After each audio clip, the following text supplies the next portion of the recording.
నమస్తే. Welcome to our channel. నేను వి Naresh. Congress party ఇప్పటికే బీఆర్ఎస్ కి సంబంధించి 7 ఎమ్మెల్యేలను కాంగ్రెస్ పార్టీలో చేర్చుకుంది. రాష్ట్రంలో కాంగ్రెస్ పార్టీ మంత్రులకు సంబంధించి క్యాబినెట్‌లోకి ఎవరినెవరిని తీసుకోవాలనే అదొక చర్చ జరుపుతుంది. ఒకటి. రెండోది బీఆర్ఎస్‌లో నుంచి ఎమ్మెల్యేలను చేర్చుకోవడంలో సక్సెస్ అవుతుంది. ఇప్పటికే బీఆర్ఎస్ ఎమ్మెల్యేలు అక్కడ తెల్లం వెంకట్రావు గాని, కడియం శ్రీహరి గాని, మన సంజయ్ కుమార్ గాని, పోచారం శ్రీనివాస్ రెడ్డి గాని ఇలా బీఆర్ఎస్ ఎమ్మెల్యేలు కాంగ్రెస్ పార్టీలో చేరారు. ఇక హైదరాబాద్ జిహెచ్ఎంసీ పరిధిలో దానం నాగేందర్ లాంటి వాళ్ళు కాంగ్రెస్ పార్టీలో చేరారు. దానం నాగేందర్ ఆల్రెడీ ఆయన ఫస్ట్ పార్టీ కాంగ్రెస్ పార్టీలో ఆయన మంత్రిగా కూడా చేశారు. తర్వాత బీఆర్ఎస్ లో పోయినారు. మళ్ళీ ఆయన కాంగ్రెస్ లోకి రావడం జరిగింది.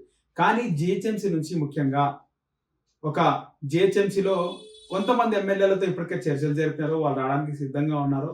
కానీ వాళ్ళు విడతల వారీగా వస్తున్నారు. మూకమ్మడిగా వాళ్ళు గ్రూప్ వచ్చి జాయిన్ అవ్వట్లేదు అని తెలుస్తోంది. సో ఇక్కడ జిహెచ్ఎంసీ పరిధిలోని ముఖ్యంగా చాలా మాస్ లీడరు, సీనియర్ ఎమ్మెల్యే అయినటువంటి మాజీ మంత్రి తలసాని శ్రీనివాస్ యాదవ్ని కాంగ్రెస్ పార్టీలోకి చేర్చుకోవాలని ఇప్పటికే ముఖ్యమంత్రి రేవంత్ రెడ్డి డిసైడ్ అయినట్టు తెలుస్తుంది. వాస్తవానికి రాజకీయాల్లో శాశ్వత మిత్రులు, శాశ్వత శత్రువులు ఉండరంట.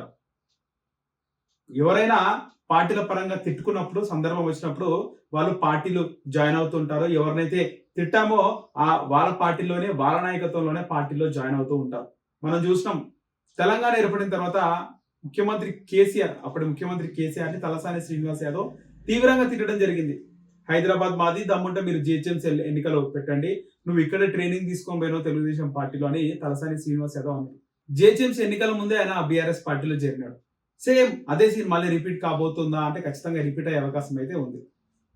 ముఖ్యమంత్రి రేవంత్ రెడ్డిని ఆయన ప్రతిపక్ష నాయకుడిగా ఉన్నప్పుడు, ఆయన ప్రతిపక్షంలో కాంగ్రెస్ పార్టీ అధ్యక్షుడిగా ఉన్నప్పుడు ఇదే తలసాని శ్రీనివాస్ యాదవ్ తిట్టడం జరిగింది రేవంత్ రెడ్డిని. వాడు పొట్టోడు మాట్లాడతాడు, పిసుకుతే పానం పోతుంది అని చెప్పేసి. దానికి కేటీఆర్ కూడా చాలా మెచ్చుకున్నాడు తలసాని శ్రీనివాస్ యాదవ్ని. సో ఇప్పుడు ఆయనే ముఖ్యమంత్రి అయ్యాడు. రేవంత్ రెడ్డి తెలంగాణ ముఖ్యమంత్రి అయ్యాడు. సో ఇప్పుడు ముఖ్యమంత్రి సారథ్యంలో, ముఖ్యమంత్రి నాయకత్వంలో కాంగ్రెస్ పార్టీలోకి తలసాని శ్రీనివాస్ యాదవ్ జాయిన్ అయ్యే అవకాశమే లేదు అని కూడా మనకు వినిపించింది. కాకపోతే మనం అన్నట్టు రాజకీయాల్లో శాశ్వత మిత్రులు, శాశ్వత శత్రువులు ఉండరు అన్నట్టే తలసాని శ్రీనివాస్ యాదవ్ రేవంత్ రెడ్డి నాయకత్వంలో పనిచేయడానికి సిద్ధమైపోయాడు. ఆయనకు మాత్రం ఖచ్చితంగా బీఆర్ఎస్ నుంచి ఇప్పటివరకు జాయిన్ అయిన ఎమ్మెల్యేలకు మంత్రులు ఇచ్చే అవకాశం లేకపోయినా తలసానికి ఖచ్చితంగా మంత్రిత్వ శాఖలో క్యాబినెట్ లోకి తీసుకుంటారు. జిహెచ్ఎంసీ పరిధిలో కూడా ఇంతవరకు ఎవరిని కూడా క్యాబినెట్ లోకి తీసుకోలేదు.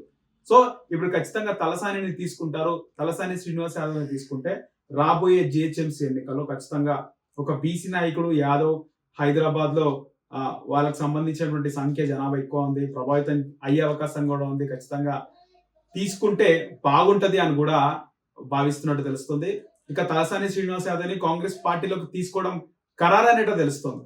సో తలసాని శ్రీనివాస్ యాదవ్ 1-2 రోజుల్లో కాంగ్రెస్ పార్టీలో జాయిన్ అవుతున్నట్టు కూడా సమాచారం ఉంది. దీనికి సంబంధించి జాయిన్ అయిన తర్వాత ఎలా ఉంటుంది పరిస్థితి? ఇప్పటికే మనం చూస్తున్నాం పోచారం శ్రీనివాస్ రెడ్డి లేదా జగిత్యాల ఎమ్మెల్యే సంజయ్ కుమార్ జాయిన్ అయినప్పుడు కాంగ్రెస్ పార్టీ పైన బీఆర్ఎస్ నాయకులు ధర్నాలు, నిరసనలు చేసినారు. ఎవరైతే జాయిన్ అయినారో బీఆర్ఎస్ ఎమ్మెల్యేలు అక్కడ నిరసనలు చేసినారు. ఇప్పుడు తలసాని శ్రీనివాస్ యాదవ్ లాంటి నాయకుడు బీఆర్ఎస్ నుంచి కాంగ్రెస్ లో చేరితే ఎలా ఉంటుంది అనేది చూడాలి. సో ఖచ్చితంగా ఇక్కడ బీఆర్ఎస్ నుంచి జిహెచ్ఎంసీ ఎమ్మెల్యేగా ఉన్నటువంటి తలసాని శ్రీనివాస్ యాదవ్ సనత్ నగర్ ఎమ్మెల్యేగా ఉన్నారు. ఆయన కాంగ్రెస్ పార్టీలో జాయిన్ అవుతారు. 1-2 ఆయనకు మంత్రిత్వ శాఖ ఖచ్చితం బెర్త్ కన్ఫర్మ్ అయిపోయింది క్యాబినెట్ లో అని కూడా తెలుస్తోంది.